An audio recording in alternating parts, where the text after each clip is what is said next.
Em nome do Pai, do Filho e do Espírito Santo. Amém. Ave Maria, cheia de graça, o Senhor é convosco.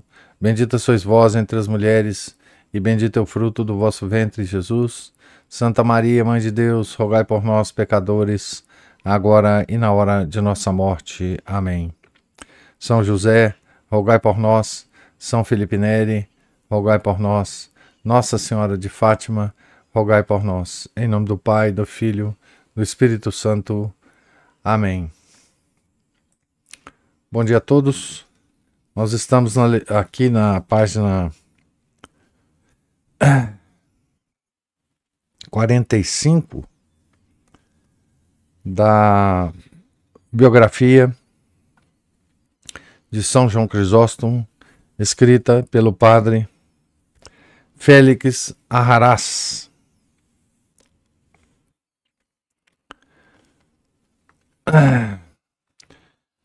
Eu não marquei exatamente quando é que eu parei na leitura de ontem, infelizmente.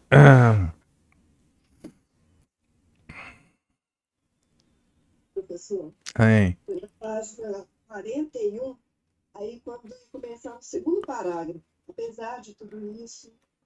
Foi na página 41, é? É. No segundo parágrafo. Ah, tá bom. Tá bom, tá marcado aqui, incrível. Por que eu fui na 45? Eu não entendo, não. Muito bem, Ana Paula, muito obrigado. Então, na página 41, corrigido aqui pela Ana Paula. Apesar de tudo isso, o cristianismo lançara raízes profundas nesse solo, o solo de Antioquia, né? Antioquia podia orgulhar-se de ter acolhido a religião de Cristo desde seus alvores. O apóstolo São Pedro estabelecera ali a sua sede, antes de se dirigir a Roma, e São Paulo evangelizara a cidade por mais de um ano, estabelecendo nela uma comunidade cristã.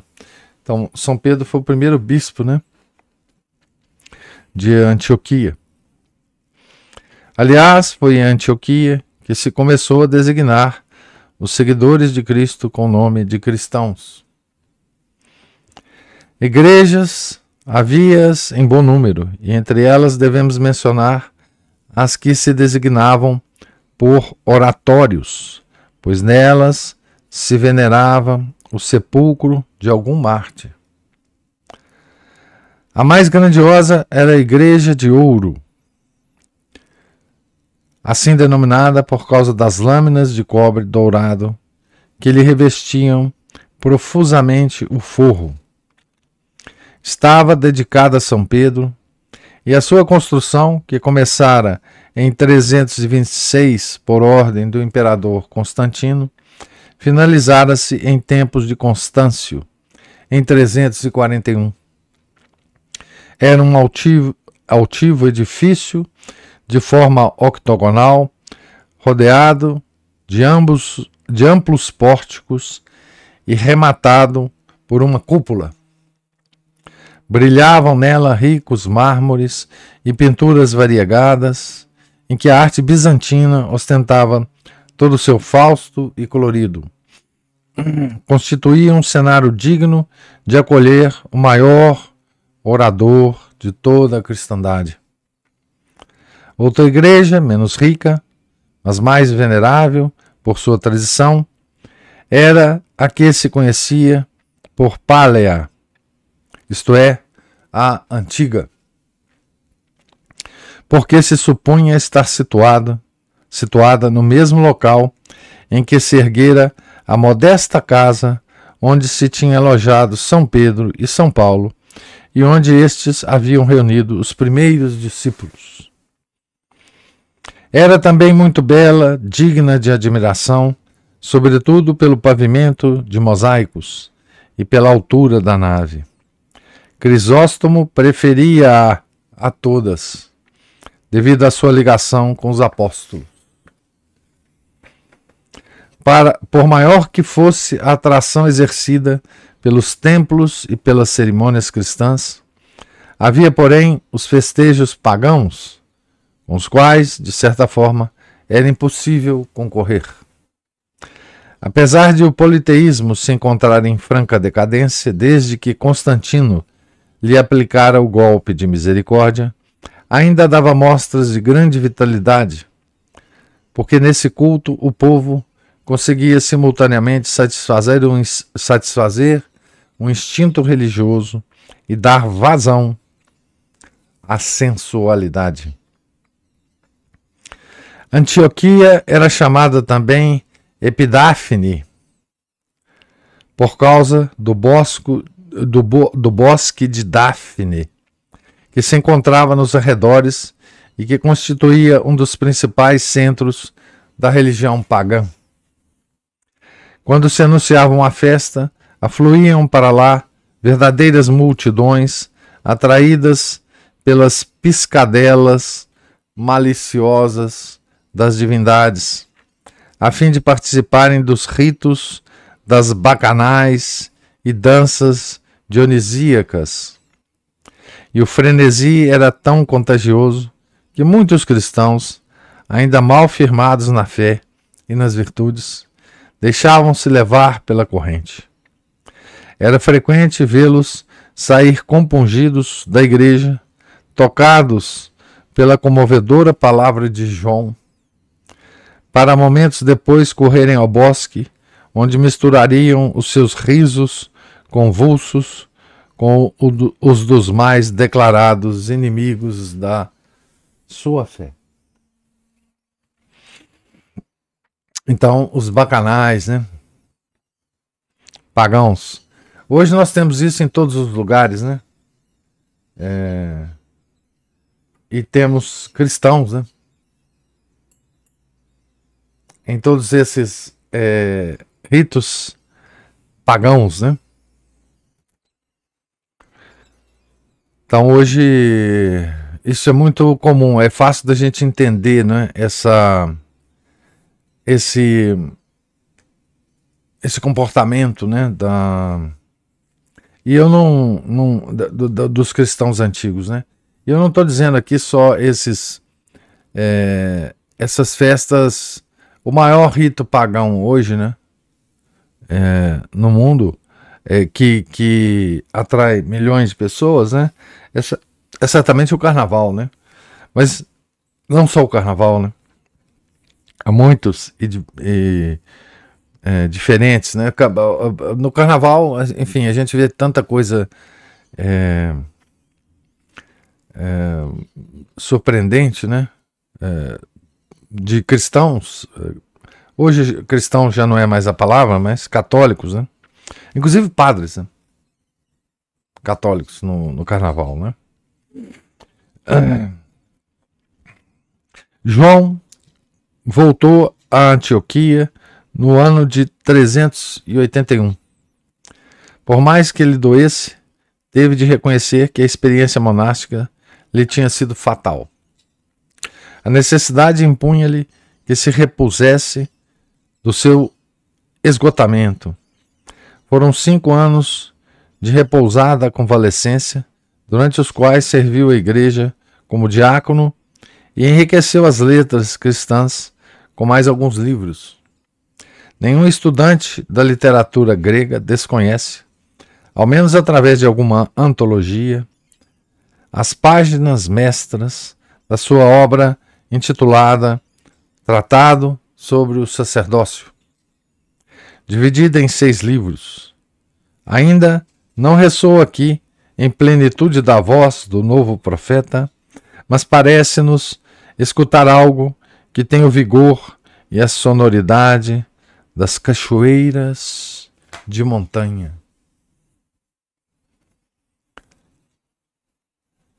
O nosso autor, né, o Padre Félix, ele de fato dá para perceber, né, a admiração profunda que ele tem pelo biografado, né? Essas obras correm já de mão em mão e o nome do seu autor de boca em boca. E assim chegamos no ano de 386. João beira os 40. Ainda não recuperou plenamente a saúde, mas já lhe basta para dar início aos seus trabalhos. O bispo Flaviano, que sucedeu a Melécio, ordena-o sacerdote e descarrega-lhe sobre os ombros todo o peso do ministério da palavra, que se havia tornado insuportável para os seus octogenários ombros episcopais. Não era precisamente uma prebenda, ainda que significasse nomeá-lo mestre de pregadores, pois passava a fazer às vezes do bispo nessa função. 12 anos durou o seu magistério, exercido em média 3 vezes por semana. O entusiasmo que despertou, podemos deduzi-lo das afluências apinhadas, dos aplausos frequentes e, traço que nos revela melhor a capacidade que tinha de ferir os corações e as santas iras que suscitava, e, dos prantos que estalavam com ímpeto durante os seus sermões. João impôs a sua personalidade àquele mundo empanturrado de novidades. Esfriou o interesse pelas representações teatrais e pelas corridas de cavalos, pois ressoava agora pela cidade uma palavra que reunia em sumo grau os dons do artista, as iluminações do doutor e os fervores do santo. Mas convém acrescentar mais alguma coisa para não nos limitarmos à mera repetição das considerações habituais sobre a sua palavra fluida, veemente, colorida, dotada do ardor da mais viva paixão. É que a simples leitura de suas homilias costuma deixar, mesmo na pessoa menos versada nas matérias de que trata, uma impressão que raia ao estupor. Acontece que o mérito do nosso orador não se avalia bem por um exame meramente estético. Importa muito, para quilatá-lo bem, descobrirmos o seu segredo pedagógico. Então, toda vez que a gente lê esses sermões, não só de São João, mas todo sermonista importante, da nossa religião, a gente fica imaginando, para além da beleza estética, da concatenação das ideias, como é que era o sermão sendo pregado pelo autor, do sermão. Dá vontade da gente ouvir, as palavras, Assim acontece, por exemplo, com o Padre Antônio Vieira e com outros, Bossuet. Então, o segredo pedagógico, dele. Porque João era um eminente pedagogo. Não se limitava a pregar, sabia dar bases sólidas, até onde é possível, à eficácia formativa da sua pregação. Não era um semeador que lança a semente ao Deus dará e depois se tranca em casa, à espera de que as espigas lhe cresçam pela porta dentro.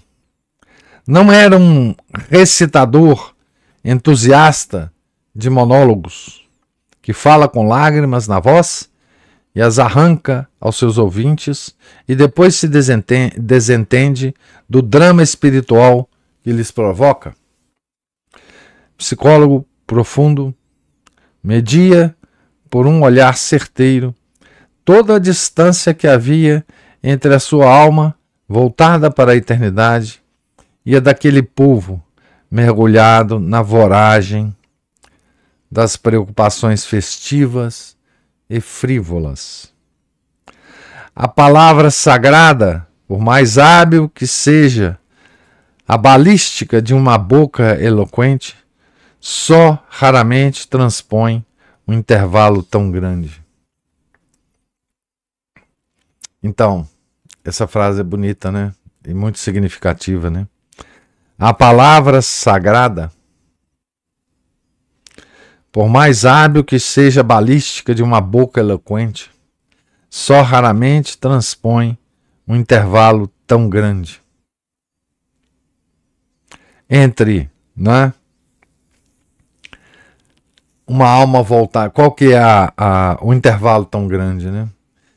O intervalo é entre a alma de Crisóstomo voltada para a eternidade, né, e o povo mergulhado na voragem das preocupações festivas e frívolas. Esse é o abismo que separava, né, João de seu povo, né? As almas estão longe e não é empreendimento simples chegar até elas. João sabia disso e a primeira coisa que fez foi preparar bem o sulco que havia de receber a sementeira. Aliás, com um sentido prático admirável, talvez deficiente em outros campos, mas inatacável neste da ciência das almas. E aqui ele vai citar um trecho, né, de São João Crisóstomo, um trecho de um dos sermões, né? É natural que as dignidades externas se reconheçam também pelos signos externos. O cristão não deverá mostrar-se cristão somente pela oferenda que faz, mas também pela vida nova que há de levar. O cristão não tem de ser sal e luz do mundo. Desculpe, o cristão tem de ser sal e luz do mundo. Mas se não brilhas para ti mesmo, se não te preservas nem da tua própria podridão, como te poderemos reconhecer? O cristão há de resplandecer não somente pelos dons que recebeu de Deus, mas também pelo que põe da sua parte, e há de ser reconhecido por todo o seu porte, pelo seu andar, pelo seu olhar, pelos seus gestos, pelas suas palavras. Não digo isso porque devamos acomodar a nossa conduta à ostentação, e sim para que a acomodemos à edificação dos outros. Mas agora, por onde quer que procure reconhecer-te, por toda parte descubro que apareces com os sinais contrários. Se quero saber quem és, pelo lugar onde te encontras, vejo que passas o dia nos hipódromos, nos teatros, em ocupações contra a lei, em reuniões com pessoas desalmadas, em tratos com homens corrompidos, e pelo teu rosto vejo-te rir continuamente às gargalhadas, e o teu rosto dissoluto como o de uma rameira pobre que tem a boca aberta. Se pelas tuas vestes vejo que não andas muito melhor que os atores de teatro, se pelas tuas companhias por toda parte levas uma escolta de parasitas e aduladores, se pelas tuas palavras não ouço que saia da tua boca nada de são, nada de necessário, nada de condizente com os deveres da vida, se pela tua mesa, enfim, aqui a acusação teria de ser mais grave.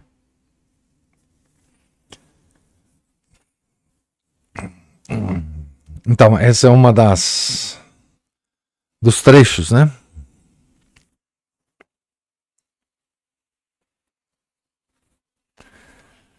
O autor cita, né, esse trecho, enfatizando, né, que São João era doutor na ciência das almas, né? Então, bom, o tema desse trecho aqui é um tema que nós já, por alguns momentos, a gente já discutiu aqui, não é? É o tema do exemplo, né? É o tema do apostolado do exemplo. Então, cristão, agora católico, a gente só pode dizer esse nome hoje, né? Porque cristão é um nome equívoco, né? Ele, enfim, ele tem que parecer católico,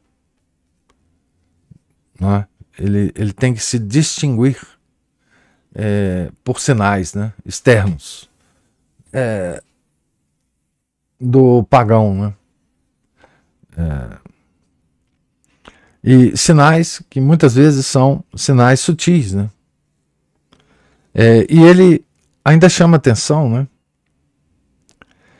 que não é ostentar ser católico, né? Não é por ostentação que nós fazemos isso, né? É porque toda mudança interna de valor, ela reflete uma mudança externa, né? Então ele fala do modo de andar, do modo de olhar, do modo de, enfim, do modo de proceder, dos lugares onde você vai, do tipo de vestimenta que você usa, do tipo de conversa que você estabelece, né? Do tipo de comportamento nesta conversa, o tipo de gente com quem você conversa, né? O tipo de reunião que você faz, né? Enfim, é uma belíssima peça, né, aqui de São João Crisóstomo. Voltando agora ao autor, né? Exorta todos os seus fiéis a serem assíduos na frequência à igreja, a afastarem-se da atmosfera turva, do teatro, do circo, dos banquetes que beiravam a orgia. Quer, antes de mais nada, um pouco de serenidade espiritual nos seus ouvintes. Onde hão de obtê-la melhor do que na igreja? Tudo nela é flúvio calmante. O quadro arquitetônico, a cadência dos hinos, a majestade das cerimônias, a voz que parece provir do alto. Aqui ele vai citar mais um trecho de São João Crisóstomo. Diz-me, pela tua vida, se te prometessem introduzir-te no Palácio Real e mostrar-te o imperador sentado no seu trono, por acaso preferirias ir ao teatro e deixar de ver o imperador? Além de que também não tirarias dali nenhum proveito. Aqui, no entanto, brota uma fonte de fogo espiritual desta divina mesa que tu deixas de lado para correr ao teatro, para ver nadar umas mulheres que ultrajam o seu próprio sexo. Abandonas Cristo sentado à borda da fonte? Sim, também agora Cristo se senta sobre a borda da fonte. Já não conversando apenas com a samaritana, mas com uma cidade inteira. Ou quem sabe, também agora, somente a samaritana, porque continua a não ter ninguém ao seu lado. Uns estão somente com o corpo, ou nem sequer com o corpo. Mesmo assim, Cristo não se retira, mas permanece ali e nos pede de beber, não água, mas santidade. Porque desta fonte não mana água, mas sangue vivo. Sangue que é o símbolo da morte, mas que aqui se transformou em causa de vida. Então, é mais uma exortação, né? De São João aos seus fiéis, né? Aos seus paroquianos, à cidade inteira, né? Note que ele tá agora, né, pregando como se fosse o bispo, né? Porque ele era o pregador do bispo, né? Então, aqui a palavra é do bispo, né? Isso tinha um peso extraordinário nessa época, né? Infelizmente hoje não tem mais, mas porque era a palavra dos apóstolos, né? Outra diretriz, então voltando agora ao nosso biógrafo, né? Outra diretriz dessa pedagogia era a repetição. A verdade religiosa é profunda, abissal, de mistério. Para instalá-la com alguma profundidade no aprendiz, é preciso repeti-la muitas vezes. Isso a igreja sempre soube, né? Por isso que ela repete, né? O ano litúrgico é sempre uma repetição do ano anterior, né? E o próximo será uma repetição desse, né? Começa no advento, né? E vai, enfim, até o próximo advento. Repetindo tudo da mesma maneira, né? Porque a verdade religiosa é profunda, abissal, de mistério. Para instalá-la com alguma profundidade no aprendiz, é preciso repeti-la muitas vezes. Crisóstomo conhece essa lei como ninguém, e ao longo da sua pregação voltam à baila, uma vez e outra, os mesmos temas, os mesmos ensinamentos morais, as mesmas explicações. Não se pense, porém, que enfastia, pois a arte do cozinheiro, a comparação é dele mesmo, consiste precisamente em saber variar os temperos e a apresentação dos pratos, de tal forma que os comensais não se cansem.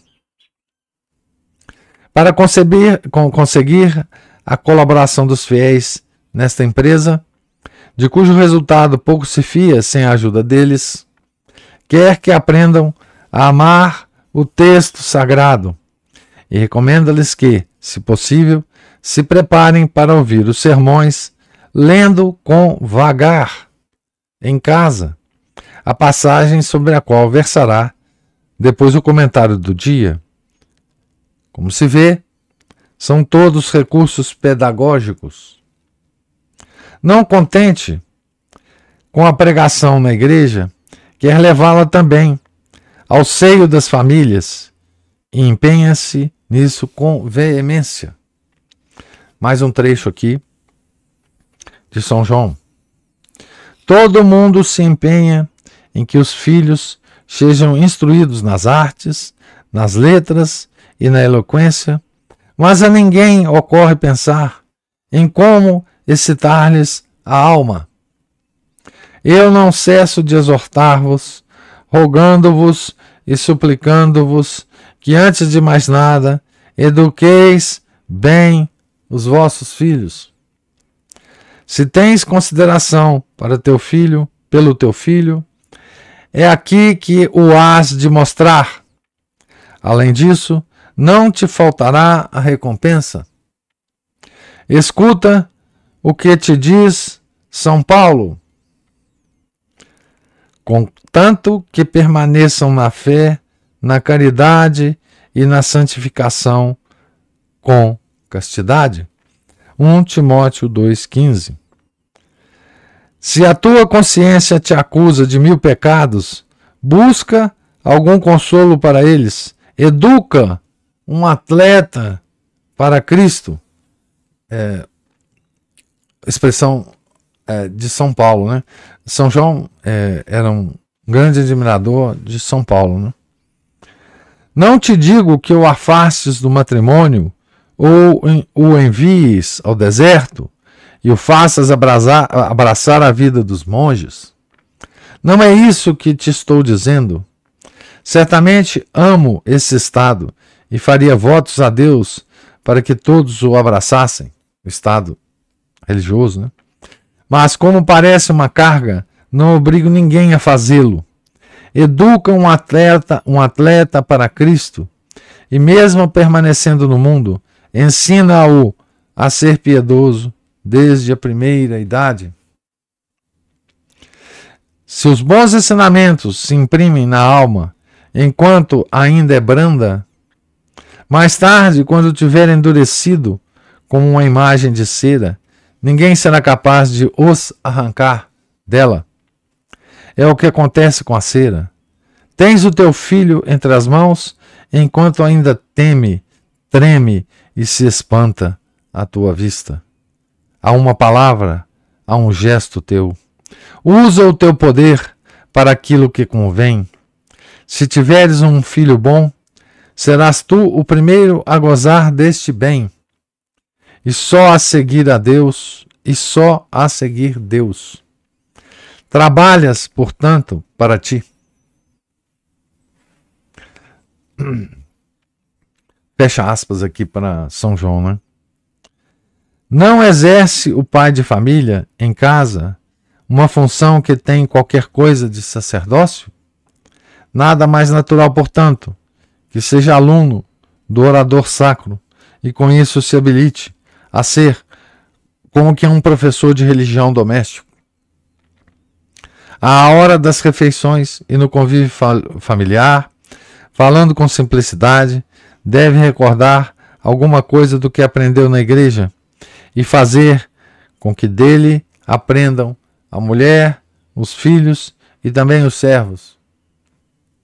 Não há dúvida de que hoje, como ontem, esse apostolado familiar seria muito mais frutífero do que condimentar as refeições com uma sessão de televisão, por mais decente que seja o programa.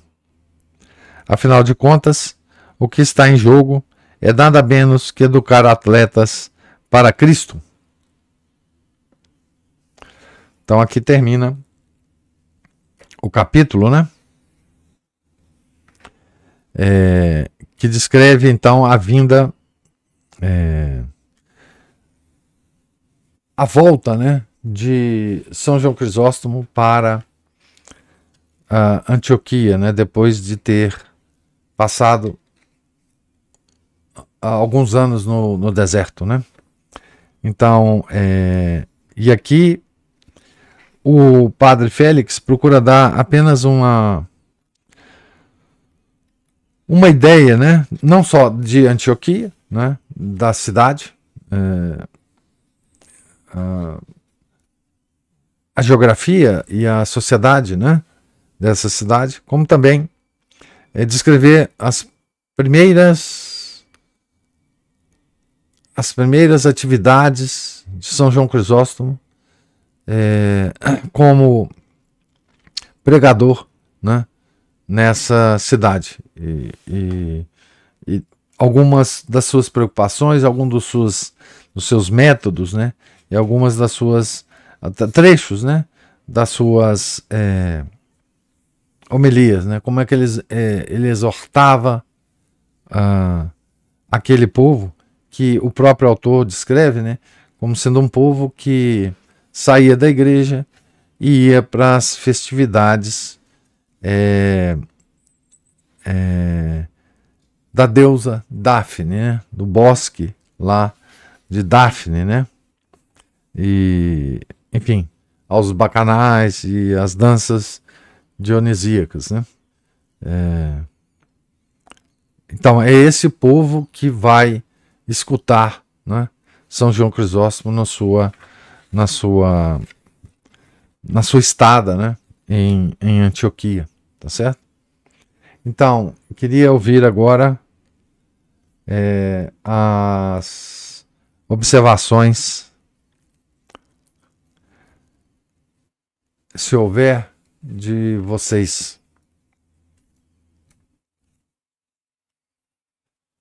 Oi, professor. Sim, Estamos aqui. diga aí, Márcio. Bom, aí, aí a coisa está começando a esquentar, né?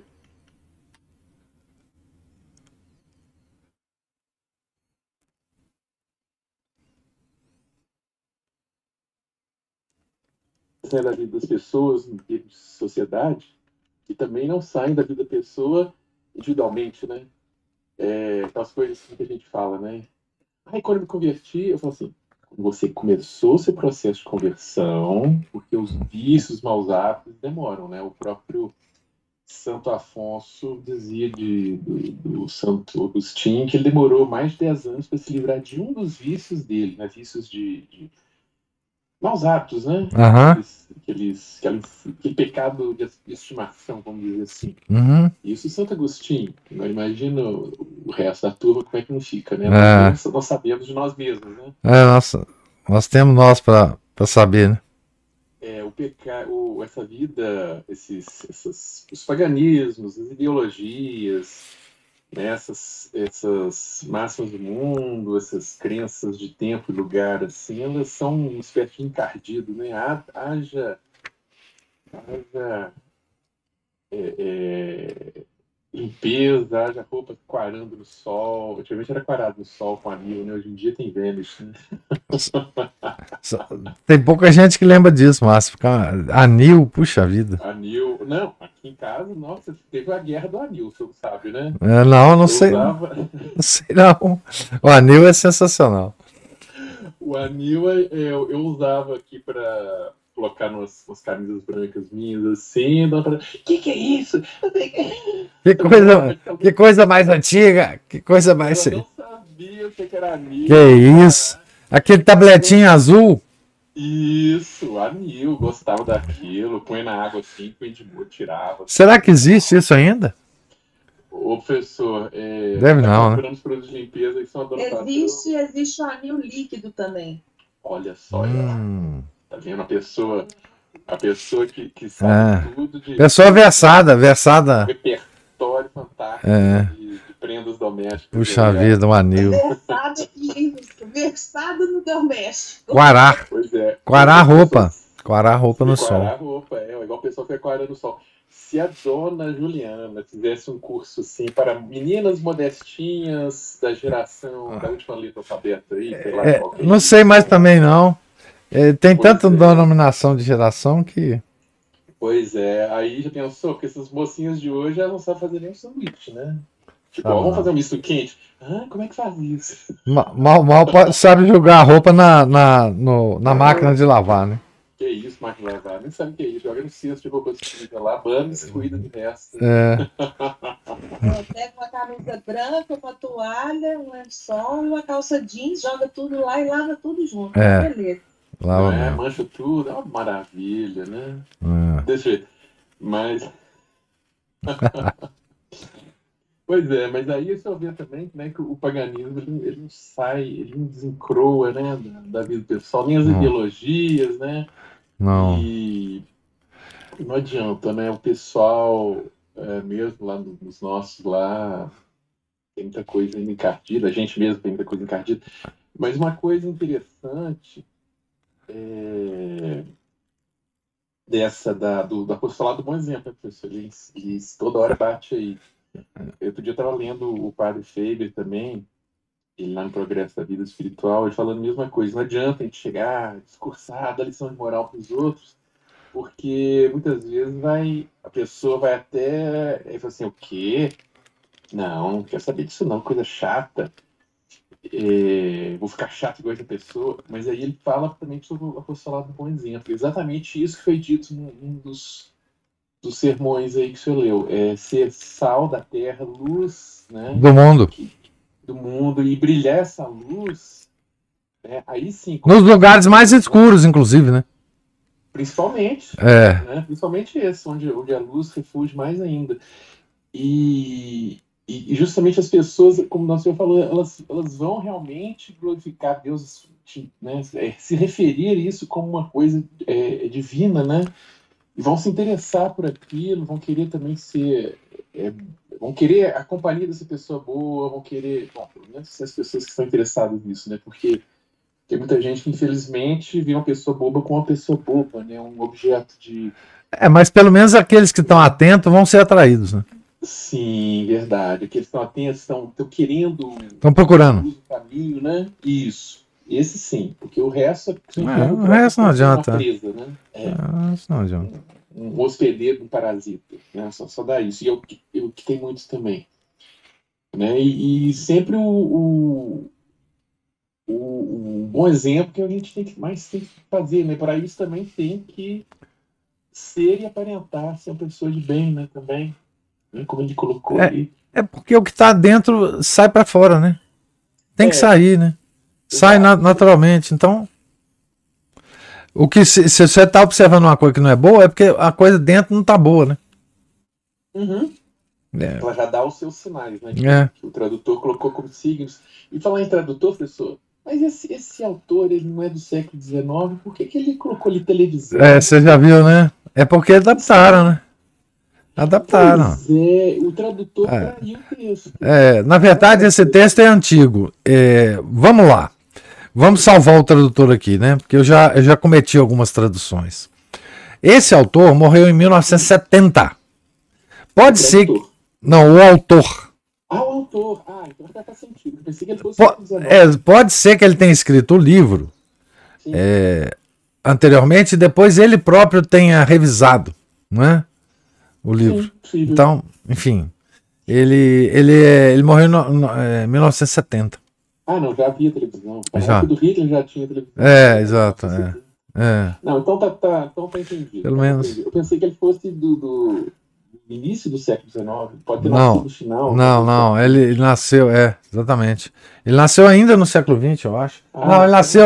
Ele nasceu em 1800, eu li 1883, se não me engano, 1886, viveu bem.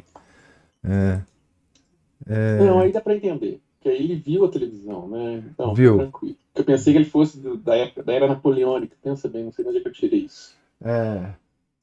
Bom, mas além desses esse irmão que o senhor leu aí serve para todos, para nós aqui do Brasil, né? Eles tinham os hipódromos, os teatros, os circos, nós tínhamos as micaretas, os carnavais, os briganejos, funk, e vai fomentando, né? Temos os rodeios, temos os cavalos ainda, ué. Tem. Os grandes rodeios, não é isso? Temos sim. É uma pândega atrás da outra. Tem os festivais de comidinha gourmet, né? Uma incitação à pula. Feira de comida de boteco.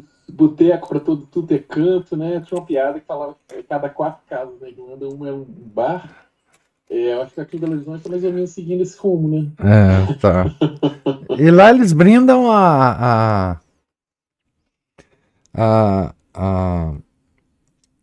Irlanda é uma coisa impressionante, né? A São Patrício, né? Sim. O pessoal daqui só absorve essa parte. E aqui tem a festa de São Patrício.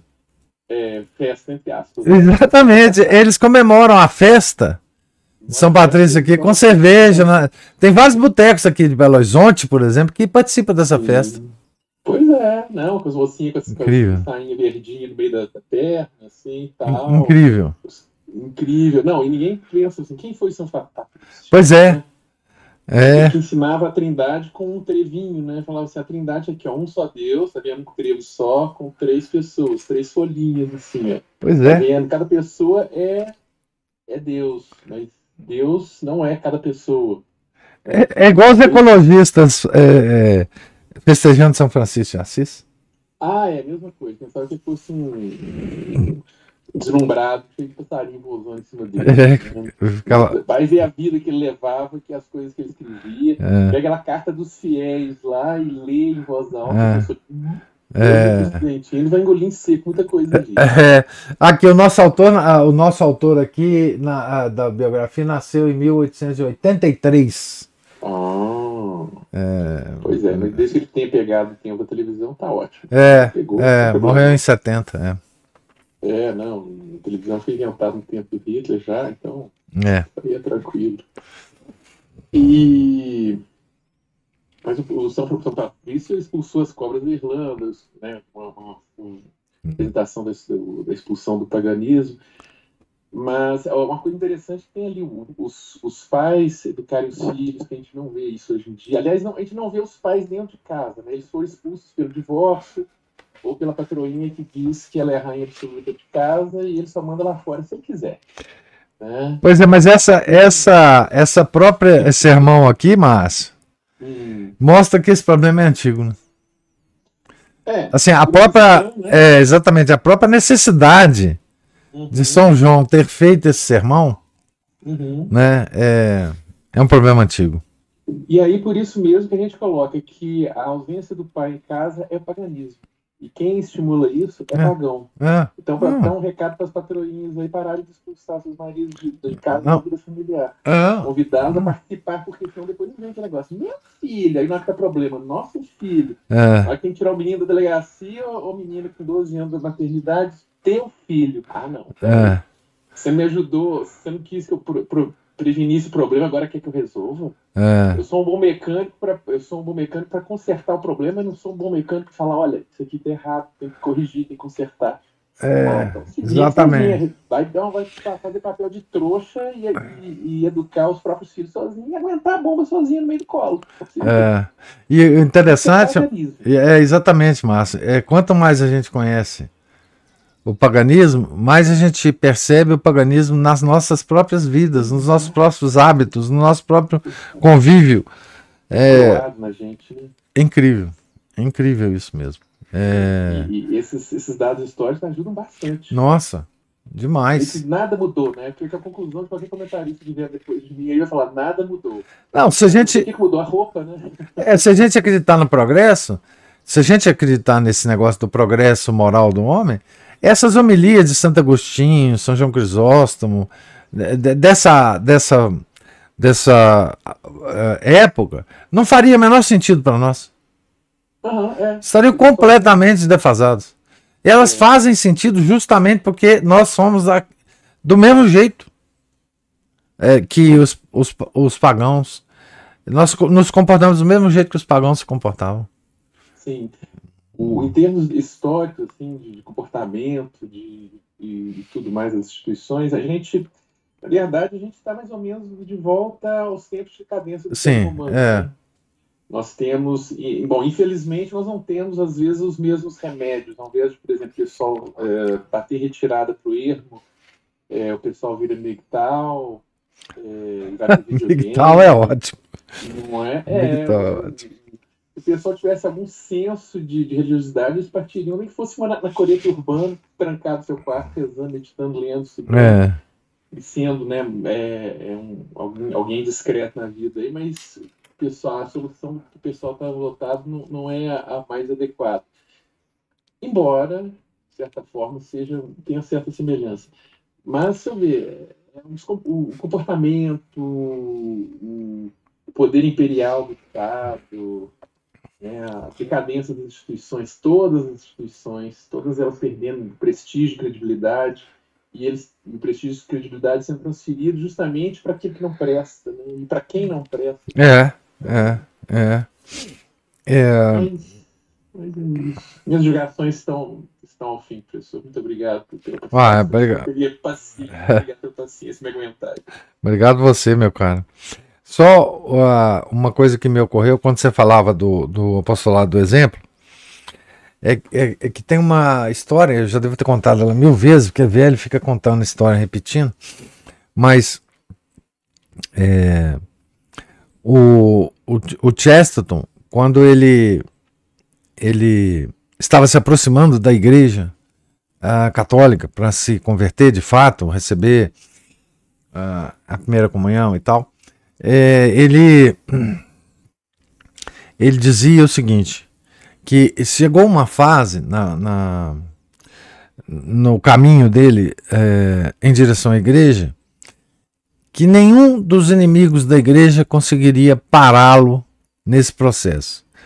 Os protestantes, porque ele veio do meio protestante, né? Ele era anglicano. Todas aquelas besteiras que se falava sobre a igreja, isso não mais o afastaria da igreja. Ele dizia o seguinte, o que poderia me afastar naquele momento era o mau comportamento de um católico. Então isso porque ele deve ter vivido isso, né? Ele dizia assim, o que mais poderia me afastar da igreja era o próprio católico. Os inimigos já não me afastariam mais da igreja. E é curioso que exatamente isso é o valor do apostolado do exemplo, né? Porque quando a gente fala quando a gente menciona essa expressão, a gente a menciona no sentido positivo. Quer dizer, se a gente se comportar bem, a gente vai atrair as pessoas.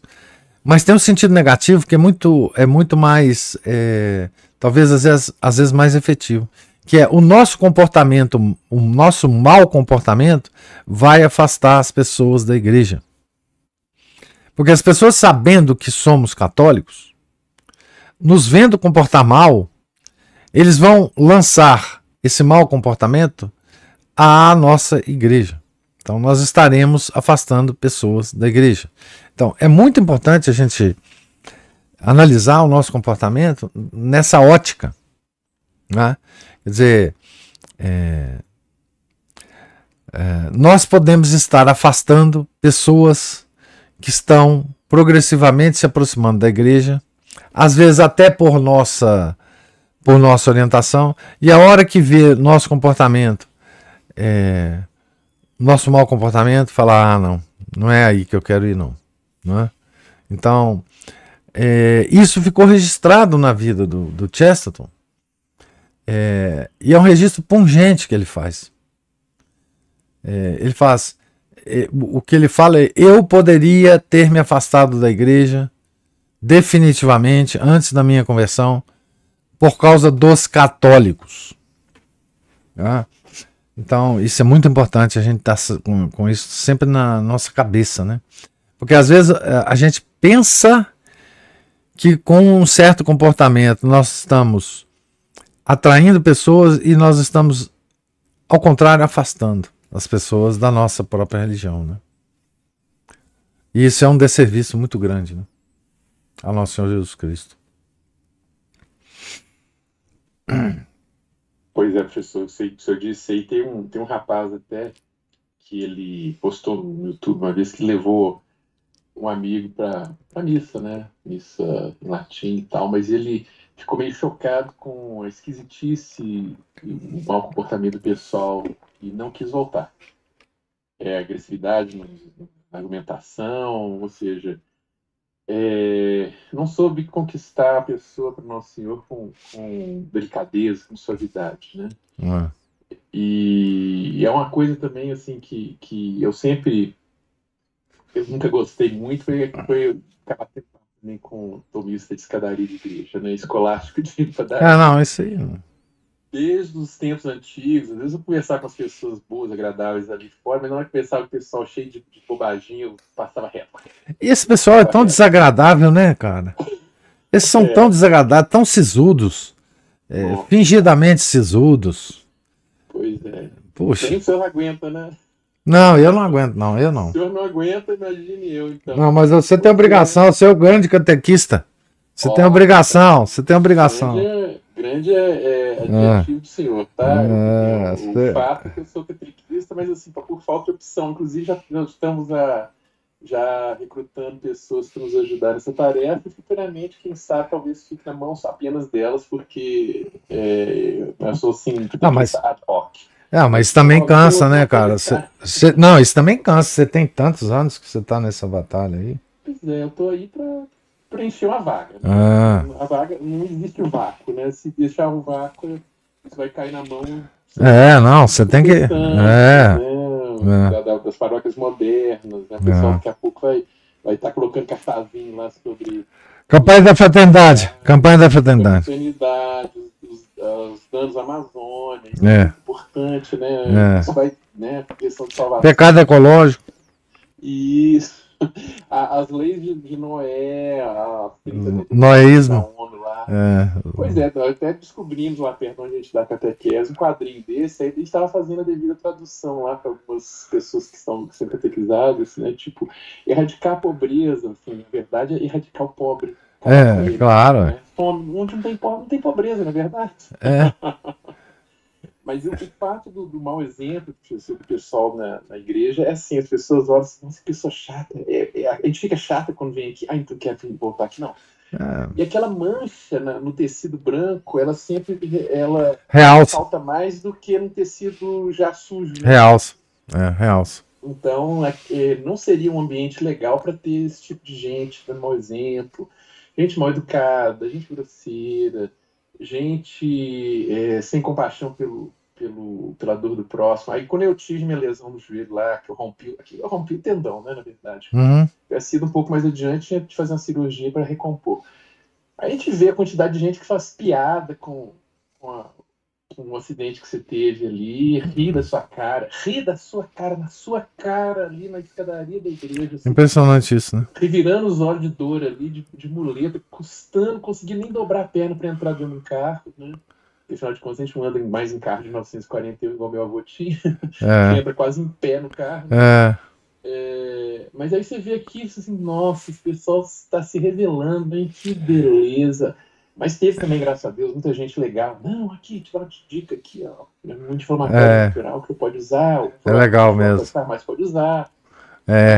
Toma cuidado assim, sabe? Aí se precisar de qualquer coisa que você queira fazer, conta que me ajuda, também tem. Graças a Deus que também tem. A gente tem que tentar focar no bom exemplo, porque os maus exemplos pulam para todo mundo. E assim, graças a Deus eu não tive essa experiência, mas assim, talvez é porque eu seja velho também, né? Eu sei mais novo. E velho, eu acho que eles não batem velho, assim. Pelo menos lá naquele ambiente, eu acho que eles não batem muito em velhinhos, não.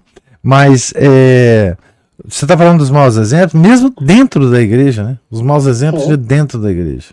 Ah, sim. Enfim, maus exemplos para com o próximo e maus exemplos para com Deus, né? É impressionante, assim. E isso fere, né? As pessoas que estão indo ali pela primeira vez, e toda missa tem alguém que está indo ali pela primeira vez. Sim. Ela vai perceber isso. Sim. Primeiro porque o olhar dela já é mais de julgamento, né? Que coisa estranha é esse negócio aqui. Deixa eu ver o que é. Né? E ela vai ficar antenada, né? É uma coisa lamentável. Esse negócio do exemplo é fundamental a gente perceber isso e dar o bom exemplo, né? Por amor a Deus, né? Acho que alguém mais quer falar. Nós somos muito irreverentes, né, professor? E eu não sei se sou eu que estou mais atenta a esse tipo de mensagem, vamos dizer assim, ou se realmente, eu acho que os dois, né, os padres vêm falando mais disso, e as leituras, muitas vezes nas leituras que a gente faz aqui junto, alguma coisa que cai na minha mão, chama atenção para essa questão de não sermos católicos só de casca, né? Só de fachada, que nós precisamos revelar nossa catolicidade no nosso comportamento. E às vezes a gente fica tão preocupado com algum parente nosso que não, entre aspas, se converteu, né? Que ainda tem ações assim muito,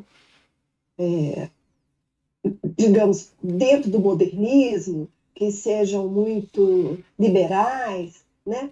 Mas isso a gente tem que deixar um pouco de lado para olhar para a gente, para essa nossa irreverência, né? Porque não é achar que a gente simplesmente está frequentando aquela missa que a gente já está pronto, né? É porque isso também é liberalismo, né? Irreverência é liberalismo. A gente tem que estar atento o tempo todo. Não é questão de ser segundo, né? Não. Não é questão de... O senhor outro dia estava até mencionando a questão das roupas, que são muito escuras, né? Não é isso. Que parece que é mais do puritanismo É, mesmo, né? Fica tudo muito confuso. E a gente precisava de mais catequese, mas até quanto, né? Até quanto as pessoas, né? A gente conversava isso, elas estão dispostas, né? A uma catequese. Mas às vezes a gente fica tão preocupado em olhar o outro, né? Porque se realmente esse comportamento irreverente, principalmente dentro da igreja, isso nos fere muito, né? Tira nossa atenção da missa. A gente está fazendo um esforço danado para prestar atenção, mas a gente tem que olhar para si próprio também, porque às vezes isso também é uma distração, né? De ficar só olhando os outros, certamente, certamente. Né? Aliás, uma das coisas que o diabo, naquele livro ele fala, né, que uma das estratégias do diabo é fazer com que os fiéis fiquem criticando internamente os outros fiéis que estão do lado dele, para ele se distrair do culto, da missa. É muito engraçado isso. Ele fala assim, olha, o diabo professor, né, falou, olha, se você ficar estimulando ideias na cabeça do fiel contra a própria religião dele, ele não vai aceitar, você não vai ter sucesso. Não faça isso. Faça o seguinte, deixa o cara começar a observar o comportamento do cara que está do lado dele no banco, a roupa que a fulana está usando, o chapéu que o senhor está usando, o sapato furado que um fiel pobre está usando. Então, com isso você vai ganhar a alma desse cara muito mais rapidamente do que falando contra a religião dele. Enfim, isso é clássico, né?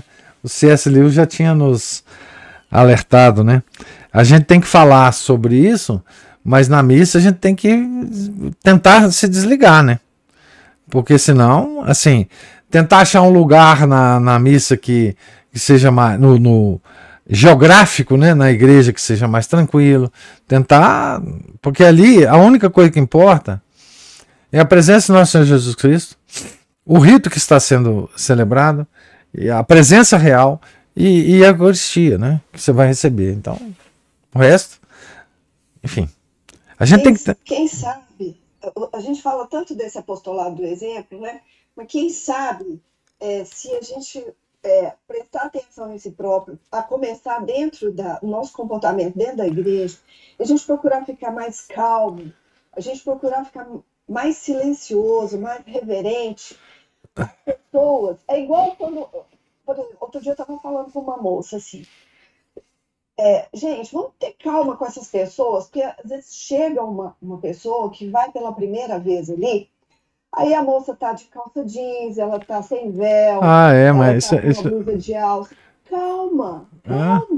Ela começa a olhar para os lados, ela vai ver que tem alguma coisa diferente ali, ela vai se adequando.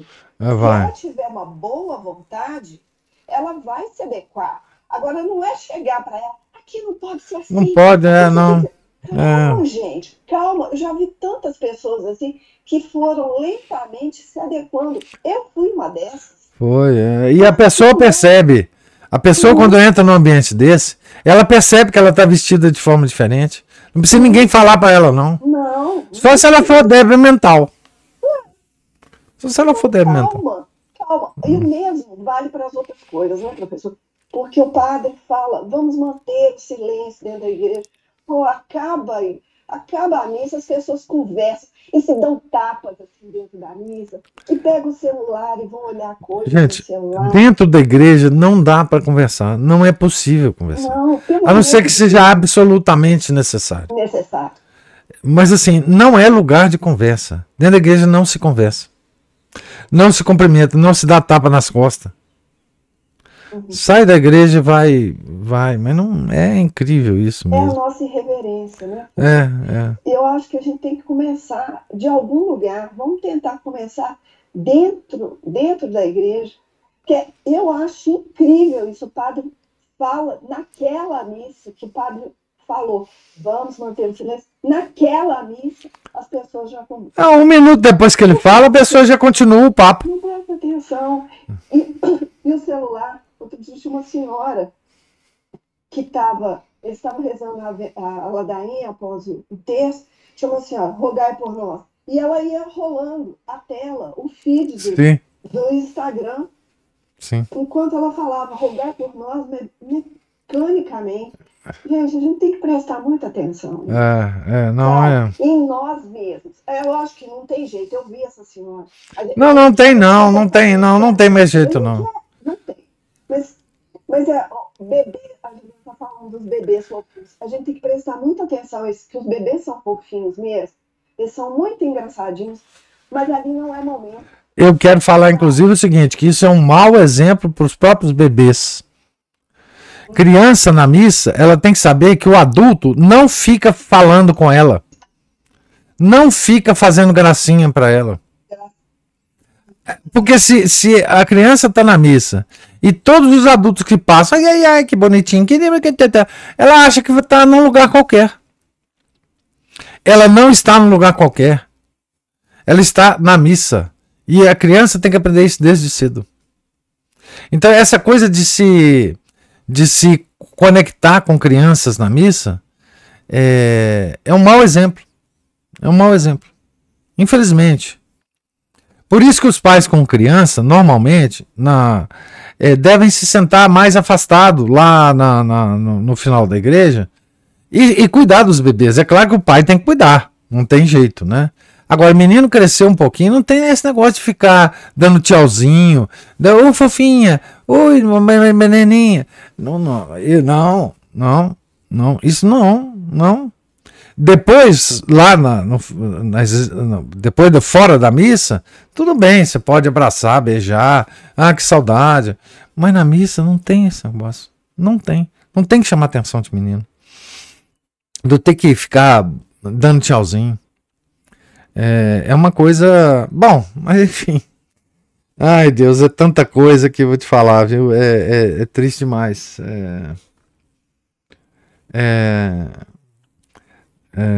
Mas enfim, a gente tem que se policiar muito para... Assim, quando a gente entra na igreja, a única coisa que a gente tem que olhar é para o altar, para a presença real do Nosso Senhor. Respeitar essa presença real. Né? E só. Não tem que fazer mais nada, não. A Juliana tá falando aqui que ela vai ficar do lado dos homens, né? Olha, esse negócio de pode ou não é o seguinte. É uma disciplina que o padre procura manter, né? A separação. É uma regra disciplinar. Portanto, ela é muito abaixo de todas as outras regras, né? Que normalmente se encontra nas missas tradicionais, né? A separação dos homens e das mulheres. Mas é claro, por exemplo, que isso pode ser quebrado com uma família grande, com um menino pequeno e o pai tem que ajudar a mãe, enfim, essas coisas todas. Mas eu acho que... Eu sei o que você está falando, que talvez do lado das senhoras é mais difícil manter silêncio, enfim, ou qualquer coisa dessa. Mas eu acho que assim, com o exemplo de muitas senhoras que recusam a conversar e que está com a atenção voltada para onde tem que estar, as outras senhoras vão se comportar melhor. É só dar um exemplo. Não tem. Eu vou sentar perto da Cristina e da Ana Paula. Ó, tá vendo? São excelentes companhias. Eu tenho certeza disso. Juliano, Você vai passar pro lado dos homens, então, porque eu já estou sentando lá do outro lado. Eu vi na última missa. Na última missa eu já percebi. Tá vendo? Aí eu tenho companhia. É, Vamos lá, então. eu sei que a Cristina está procurando um lugarzinho ideal para ela. Professor, eu tenho 2 livrinhos aqui de São João Crisóstomo, Uhum, que são opúsculos de uma obra da minha biblioteca católica. uhum, Um chama A Educação dos Filhos e o outro Casamento e Vida em Família.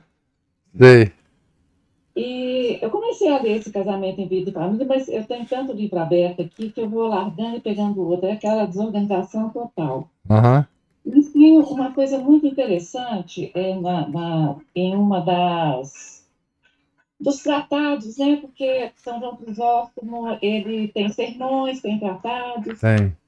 e nunca ele está falando sobre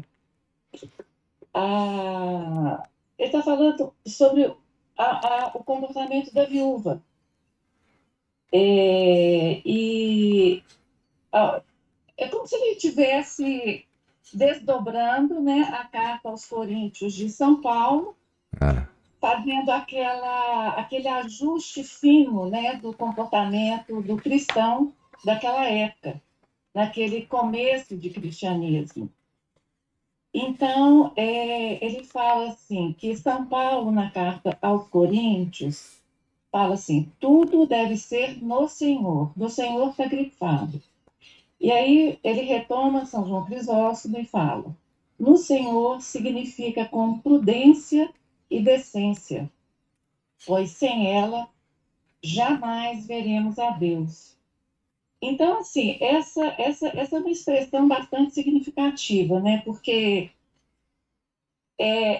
eu acho, sabe, professor, que com relação a comportamento, nós não. Porque a gente fala assim, são coisas recorrentes e tal. Mas eu acho, sim, que nós temos, como sempre eu falo, um divisor de águas.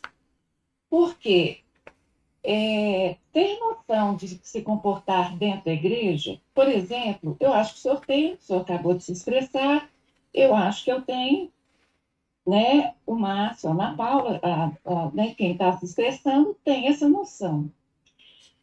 Mas isso foi quebrado de forma massificada foi. a partir da heresia do modernismo. Então, assim, grosso modo, a gente poderia dizer assim, nós temos uma missa tradicional e um comportamento modernista. Sim. Não é? Nossa igreja é uma igreja em movimento. As pessoas se movimentam o tempo inteiro. As pessoas estão sempre andando, as crianças estão correndo, os casais habitualmente, porque assim, eu nunca vi ninguém agredir ninguém lá dentro, nem gente nova, nem porque está sem véu. Eu nunca vi, eu não sou testemunha disso. Mas eu sou testemunha de comportamentos recorrentes em fiéis habituais. Não é? São fiéis habituais que se comportam sempre do mesmo jeito. É uma igreja em movimento, é uma igreja agitada, um contraste, assim, olha, professor, eu falo isso com uma tristeza muito grande, porque nós temos um clero que eu admiro muito, não é? O clero da nossa igreja, que tenta ali fazer tudo muito católico demais, e nós temos ali um coral maravilhoso, mas nós temos fiéis que não querem, isso é uma coisa da vontade, professor, não é assim, é uma coisa da vontade. Eu vou dar assim, um exemplo externo. Eu estava outro dia no Correio com o Renato, uma loja que tem assim perto aqui da minha casa, uma loja relativamente ampla. Entramos, eu e Renato, tinha apenas os atendentes, um rapaz, eu falo rapaz, mas era pai de uma criança. uma cadeira dessas cadeiras sequenciais, uma amarrada na outra, almofadada, de cera. O rapaz estava no balcão, eu e Renato entrando atrás dele na fila, e o filho dele estava pulando de cadeira em cadeira, para lá e para cá, a cadeira acolchoada, e ele com o sapatinho sujo, pulando para lá e para cá. Eu olhei para o Renato já fala assim, ele já me olha falando assim, fica quieta. Porque ele não tem tendência a falar, nossa, Renato. E a criança fazia isso, a atendente sorria para a criança, isso que o senhor acabou de falar. Exatamente. Então, você sabe o que eu falo, assim, qual a lembrança que eu tenho da minha infância? Assim, das minhas tias, o carinho e a doçura delas, sabe, assim, eu e minha irmã, a gente foi as primeiras crianças da família, né? Então, assim, o ambiente era de comedimento. Tudo não podia, não pode era a palavra. Então, assim, a desobediência é regra saudável da natureza agitada das crianças, mas a gente recebia em contrapartida a coerção que vinha na medida certa, com o parâmetro dos adultos. Ninguém tinha desconforto, ninguém se demitia do dever de coagir, e coagia com satisfação. E eu hoje imagino por que o adulto coagia a criança com satisfação. Porque era uma família católica, não é? E dentro dela tinha a certeza de estar fazendo o que é certo, não é? Então, assim, quando uma criança, dentro da missa, está fazendo uma coisa errada, a obrigação dos adultos é olhar com reprovação. Não é ficar nem imune, não, é olhar com reprovação, porque isso era uma coisa muito comum na minha infância, ser repreendida. Qualquer adulto era autoridade para coagir e corrigir uma criança, e os pais não se importavam com isso, né? Eu falo assim, professor, do ponto de vista da vida externa, o que eu aprendi, eu aprendi, então, assim, é a minha opinião. Como que nós éramos educados? Assim, nós éramos incapazes de querer o melhor para nós mesmos. O melhor era para o outro. E, assim, incomodar o outro era uma coisa inaceitável na nossa própria educação, não é? E eu estou falando de coisas sociais, quando vinha uma visita em casa, sentada à mesa. Imagine dentro de uma igreja. A gente é incapaz. Então, assim, porque a forma como a gente era educado, e era uma educação de coerção, de reprimenda, não pode fazer isso, não pode fazer aquilo, coisa clara, claramente falada, e tinha castigo, tinha consequência, não é? A noção da gente é assim, existem como se fosse, né, uma criança, sei lá, isso a gente vai adquirindo ao longo da vida. Existem dois modos no mundo, é o modo público e o modo privado. Ali você se aplica assim, pode, não pode, convém, não convém, é aceitável, é inaceitável. Eu estou falando especificamente do comportamento. Então, assim, na igreja, pode aplicar com segurança, não pode, não convém, e é inaceitável. Agora, se as pessoas, assim, não perceberem, eu acho que não é nem percepção, sabe, professor? Eu acho que a gente já está num modo de que, assim, eu quero ser protagonista. O protagonismo ali é muito grande. As coisas. Assim, nesse comportamento, uma falta de orientação por causa da modernidade, mas há também uma soberba. uma soberba de achar que a mim não se aplica.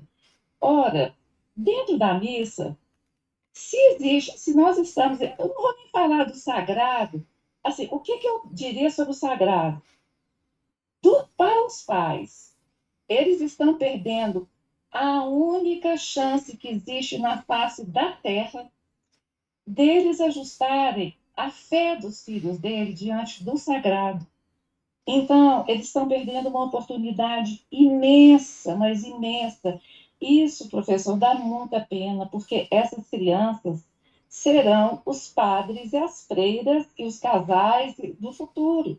Então, a missa é uma grande oportunidade de educação também dos filhos. Eu não vou nem falar do sagrado e tudo mais. Agora, seria um rito em que há um símbolo da coisa mais importante que acontece na face da terra. Nada na face dessa terra é mais importante do que a missa. Não. Então, se naquele rito há o ato do padre, e aquele ato nós respondemos, quando ele entra, ficamos de pé, quando ele ajoelha, a gente ajoelha, nós fazemos um sinal com as mãos, em nome do Pai, do Filho e do Espírito Santo, um sinal da cruz, postamos as mãos. Isso significa que o nosso corpo é parte indissociada daqueles sinais, daqueles sinais. Não tem dúvida, não tem dúvida. Se aquilo é parte indissociada, qualquer ato que a gente for fazer ali, assim, hiperbolicamente, você tem que pensar, se eu caminhar aqui e todas as pessoas que estão aqui dentro caminharem no mesmo momento que eu estou caminhando, vai ter missa? Se o meu filho correr nessa igreja e todas as crianças quiserem correr, vai ter missa? Agora, o que eu falo assim, o senhor falou uma coisa que isso já me ocorreu. Eu já ouvi as pessoas falando assim, eu vou na missa nova como penitência, ou então, enquanto tem essa agitação em torno, eu tenho que me concentrar. Ora, professor, eu sou uma pessoa totalmente concentrada. Eu falo assim, eu já andei escrevendo sobre isso no Facebook, depois, se não estender demais aqui, eu posso até contar o caso aqui, que aconteceu uma coisa muito interessante, que entrou o Sérgio Carvalho Pachá na minha timeline. Mas o que eu fico pensando é assim, fico pensando, não, acontece comigo, eu sou uma pessoa concentrada, e sei assistir uma missa. Eu fui educada a tanto, fui educada para isso. No momento em que eu piso dentro da igreja, assim, aquele ambiente ali não é a minha casa.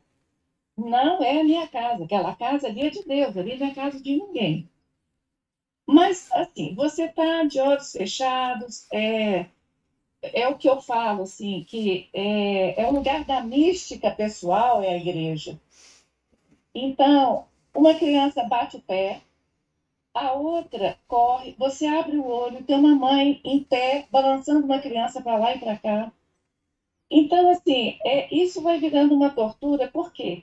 Não é em uma missa, é em todas as missas. Rigorosamente todas as missas. Então, assim, os comportamentos são repetitivos, são recorrentes, são as mesmas pessoas. E eu falo assim, isso tem me dado uma tristeza imensa. E a gente fala assim, com muito cuidado, com muita delicadeza, porque existem pais exemplares que vão com 5 crianças, e as 5 crianças ficam... O senhor falou aí né, desse negócio do tititi, e o agarramento de filho com pai dentro da igreja, onde se viu uma coisa dessa? Assim, sabe, eu vejo assim, as pessoas descarregam o carro dentro da igreja, são 2 horas apenas. Para que encher a igreja de sacola, de não sei o quê? Você não sabe o que você está... A gente fala tanto da beleza, da ordem. Gente, ordem, beleza, comedimento, pouca coisa. Não carregar o mundo para dentro da igreja. Eu tenho um bebê pequeno, o que você vai fazer? Você vai colocar a fralda ali dentro? Crianças dormindo no banco. Quer dizer, os bancos ocupados com sacola. Olha, para o carro lá, põe uma fraldinha na bolsa e pronto. Então, assim, é uma série de coisas, professor, que eu não... Olha, Eu não acho que esse exemplo seja suficiente, mais não. Eu acho que isso tem que ser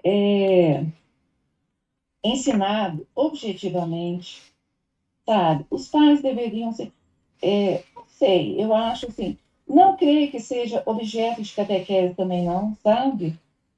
Eu acho que isso é objeto de discussão entre os pais, porque por trás disso está o psicologismo moderno, o sentimentalismo moderno, a irreverência moderna, não é? Então, no espaço em que se fala de educação de filhos, isso é objeto fulcral, fulcral, É. sabe? E assim, é inaceitável que um pai não eduque um filho para ir à missa. Eu vou dar um exemplo, professor. Quando fala assim, a gente pode ficar lá fazendo todo esforço.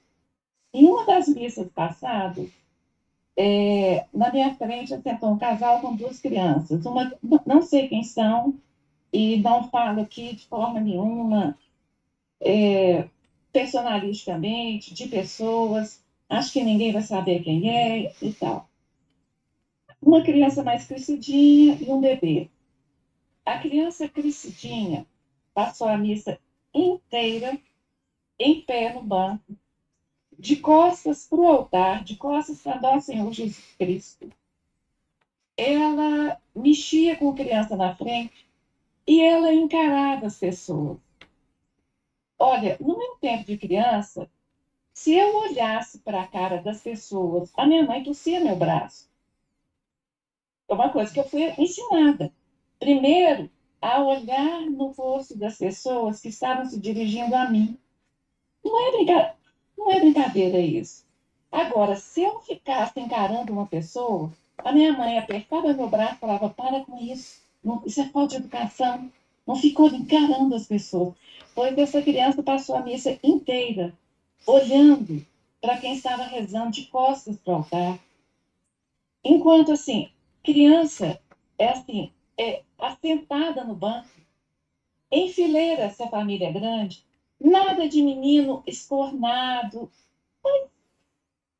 Olha, professor, se o tempo permitir, eu queria comentar uma coisa do senhor. Aconteceu um fato muito engraçado, que eu estava assistindo um vídeo católico, né? E eis que, de repente, aparece nesse vídeo o trecho de uma missa sede vacante. O sede vacantista é talibã, né, professor? Ele é rigoroso. Apareceu esse trecho exatamente no momento em que estava sendo feita a consagração e o padre... Não, o padre estava fazendo a consagração, de repente eu escuto um barulho de uma descarga de privado e uma porta abrindo e fazendo... Pá, fechou. Eu falei, gente, eu não acredito. Numa missa sede vacante, eu voltei o vídeo para ver se eu não estava surdo, eu estava com o negócio ouvido. Eu falei, gente, eu não acredito que está acontecendo numa missa sede vacante. A pessoa está indo no banheiro na hora da consagração. É. Aí, professor, eu falei, eu vou parar de assistir essa porcaria e vou ter no Facebook. Mas aí você lê os absurdos no Facebook e eu detesto escrever, eu acabei escrevendo no Facebook de chofre, do jeito que a coisa apareceu. Eu contei esse caso e ficou assim, né? No mesmo parágrafo que eu acabei de narrar. E é isso que surge o Sérgio Carvalho Pachá. Ele coloca assim, é esta a primeira... Estou lendo, tá, professor? É esta a primeira vez que em 84 anos de vida vejo a Eucaristia e necessidades básicas nomeadas no mesmo parágrafo. Parabéns pela criatividade. Olha o horror dele de ler, professor. Ele leu. Eu peguei e falei, eu falei, uma descrição de fatos, caro professor.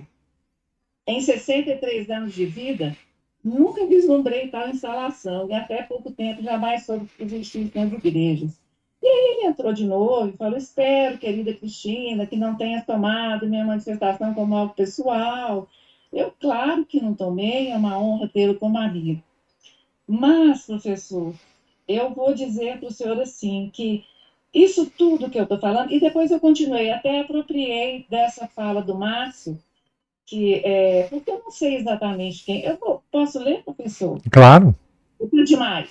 Não, Né? estamos aprendendo muito. Eu vou ler as duas postagens uma seguida da outra, tá, professor? Eu contei o primeiro parágrafo, depois foi comentado pelo professor Sérgio Pachá, e depois coloquei assim, ó, na missa agora é assim, até entre os talibãs. Quem comanda os fiéis são os esfínteres. Satisfazer as necessidades básicas na hora da missa é império. Buscaram Jesus morto antes de amanhecer, sem água e sem comida, ele permaneceu até a crucificação, e enquanto estava sendo dilacerado, açoitado, torturado, não perdeu o controle. Nenhum de seus sentidos o impeliram a nada, nem mesmo os mais básicos. Mas quem se importa? Uma hora ou duas é tempo demais para repreender nossa vontade de urinar, defecar, beber uma aguinha. Afinal, isso pode até fazer mal para a gente, não é mesmo? Aí, na outra postagem, eu terminei, eu estou cortando um pouco. Não saberia definir quem é essa gente toda. Digo que são jovens ou modernos, mas podem ser muitas coisas.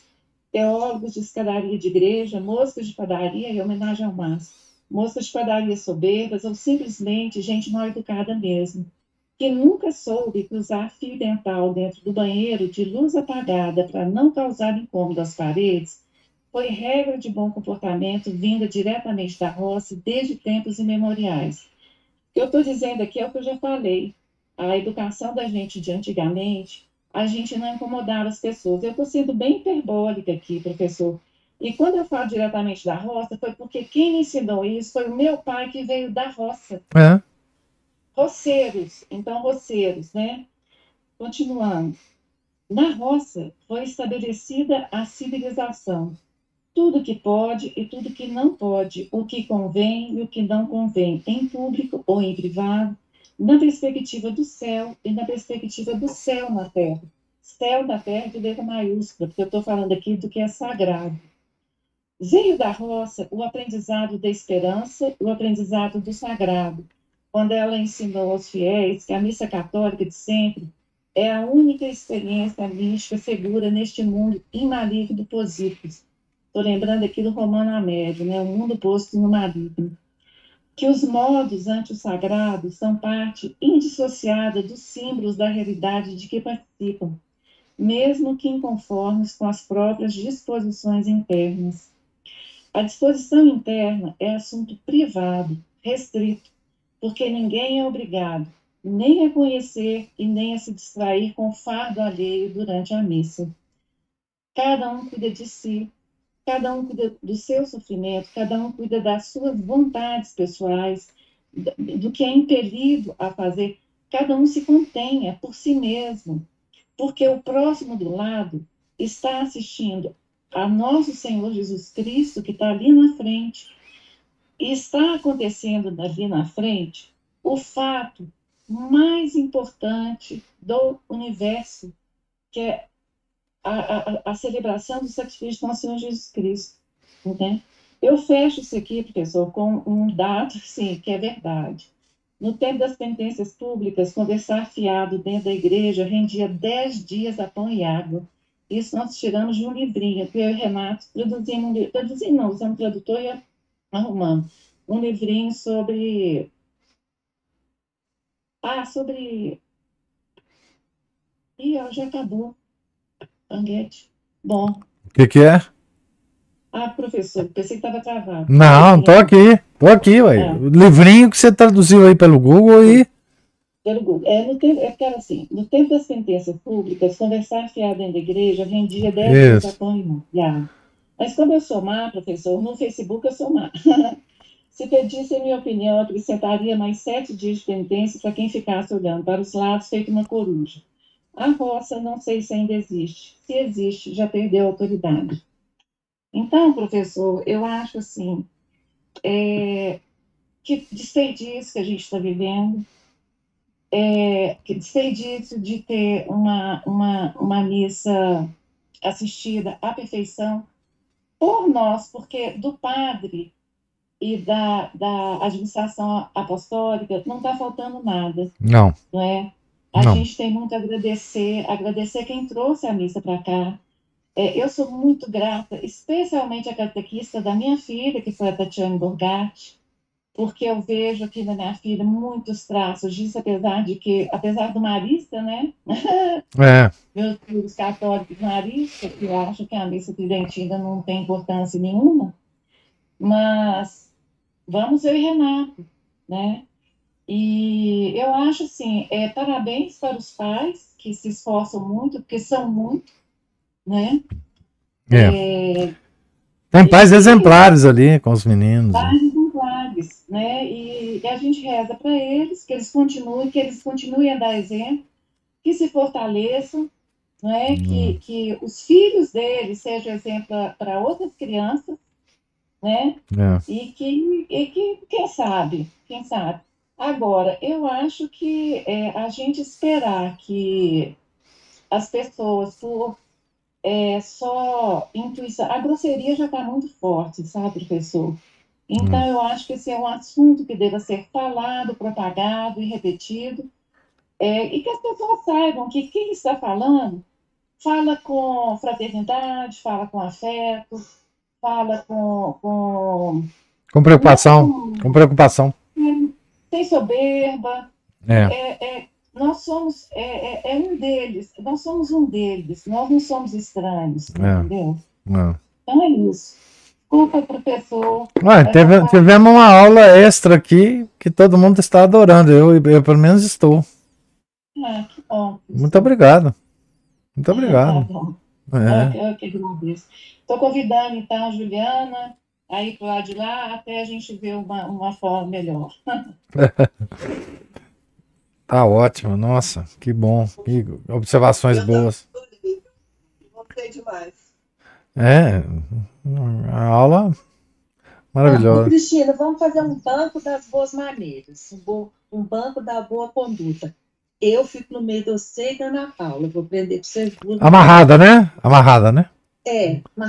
Amarrada, Aí, se fizer qualquer coisa, aí me dá um cristão, assim, na coxa. Quieta, Juliana. Então, você faz favor de, na hora que chegar, já guardar no lugar lá. Mas perto do ventilador. De um deles. Mas o Felipe levantou a mão aí. Mas muito bom o assunto da Cristina. Eu vi o post que ela mencionou sobre a vida na roça. Gostei muito na ocasião que eu li. Mas eu queria fazer um comentário sobre o comportamento das crianças, né? Esse domingo eu estava lavando o carro, né? Eu passei a tarde toda lavando o carro. Comecei às 2h e terminei às 6h. Eles me ajudaram. Eu levantei o carro, enfim. Aí, quando chegou de tardezinha, chegou os primos, eles começaram a brincar de pique-esconde. Eles começaram a rodear o carro e pôr a mão no carro. Mas eu botei todo mundo para correr. Mas botei com força, daquele jeito. Falei, olha só, vocês estão de brincadeira comigo, eu lavei o carro a tarde inteira, vocês vão ficar pondo a mão no vidro aí? Aí eles, mas não foi, eu não quero saber quem foi, eu não quero saber. Aí eles sumiram, né? Aí eu fiquei ali, olhando, pensando, falei, será que eu agi com muita... Aí eu falei, não agi não, uai, que palhaçada é essa? Eles têm que saber, pô, eles têm que ter consideração, eles têm que... né? E assim, uma outra coisa que eu penso, não sei se vocês concordam, por exemplo, a criança começou a brigar ali, a brigar, e aí você fica querendo, com a pretensão de querer fazer justiça e saber qual que tem razão, qual que não tem. Olha, eu acho assim, eu já meto supapo nos três, eu ponho de castigo e não quero saber quem teve razão, quem não teve. Aí depois eles vão pensar, olha, se eu fizer isso, eu vou ter que me haver com meu pai, então eu vou ficar quietinho. Eu acho que, pelo menos foi isso que eu vi a minha infância fazer. Era assim, você brigava, meu avô não queria saber quem tinha feito, não. Ele já saía cortando todo mundo e aí a gente ficava quieto. Mas é isso. É muito bom o assunto da Cristina, eu gosto demais de ouvir. Eu fico querendo falar e hoje eu não resisti, não. Não, Cristina deu uma aula aí para nós hoje. E Cristina escreve muito bem, né? Ela ainda há de decidir se tornar escritora. É o que eu acho. Ela... Escreve e fala. Mas ela escreve muito bem. Eu sei que a modéstia que ela tem não vai deixar admiti-lo, que ela admita, mas Cristina é outra coisa. No papel é outro departamento. Eu espero que ela um dia se anime. Mas foi excelente. Nossa Foi Senhora. excelente esse comentário da Cristina. Foi ótimo. Foi uma aula. Foi. Excelente. Foi. Eu estava inspirada. Mais, a primeira aula foi só uma desculpa para essa segunda. Não, muito bom. Muito obrigado, Cristina. Deus te pague muito. Mais alguma observação, gente? Então, Deus lhes pague a presença, a paciência, os comentários brilhantes. Tenham todos um santo dia. Fiquem com Deus. Em nome do Pai, do Filho e do Espírito Santo. Amém. Ave Maria, cheia de graça, o Senhor é convosco. Bendita sois vós entre as mulheres, e bendito é o fruto do vosso ventre, Jesus. Santa Maria, Mãe de Deus, rogai por nós, pecadores, agora e na hora de nossa morte. Amém. São José, rogai por nós. São Felipe Neri, rogai por nós. Nossa Senhora de Fátima, rogai por nós. Em nome do Pai, do Filho, do Espírito Santo. Amém.